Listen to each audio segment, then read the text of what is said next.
Oui, bonjour à toutes et à tous. Donc, nous voici sur le chantier de la voie verte Carguette-Sucigno pour vous donner donc des explications sur la réalisation de ce chantier et aussi vous expliquer les raisons de l'arrêt du chantier à compter du 1er avril.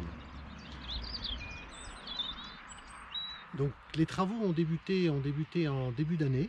Cette voie va faire 1,8 km de long et 4 mètres de large. Elle s'étire donc de Carblay pour rejoindre la croix de Sucigno. Une fois qu'elle sera terminée, cela permettra effectivement à partir du bourg de Sarzeau de relier le château de Sucigno sans emprunter la route départementale qu'on longe ici, la route de Penvins, donc permettant d'évoluer en toute sécurité sur cet itinéraire. Durant le mandat, il est prévu de poursuivre cette voie verte jusqu'à Penvins via Landrezac. Pour ce faire, la commune de Sarzeau bénéficie du soutien de l'agglomération, donc de GMVA, et aussi du département.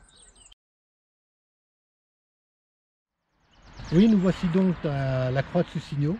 Pourquoi l'arrêt du chantier? Donc sur cette voie verte, nous avons deux zones humides, là, il y en a une derrière moi, la seconde se trouve à Carblay. Et les travaux sont autorisés simplement dans la période qui court du 1er juillet au 31 octobre. Tout simplement par rapport à des raisons environnementales, c'est la période où il n'y a quasiment plus d'eau dans les bas-fonds et donc le milieu naturel est protégé.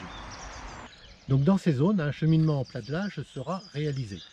Entre ces deux points, nous trouvons une zone dite de prairie, où là aussi les travaux sont interdits entre le 1er avril et le 31 juillet.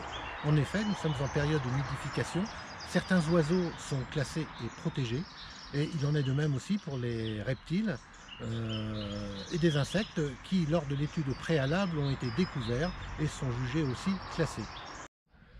Donc les travaux vont s'interrompre, ils reprendront conformément à la réglementation début juillet. Et théoriquement, si effectivement les conditions météo le permettent, cette piste pourra être empruntée dès courant octobre. Voilà, merci à tous, au revoir.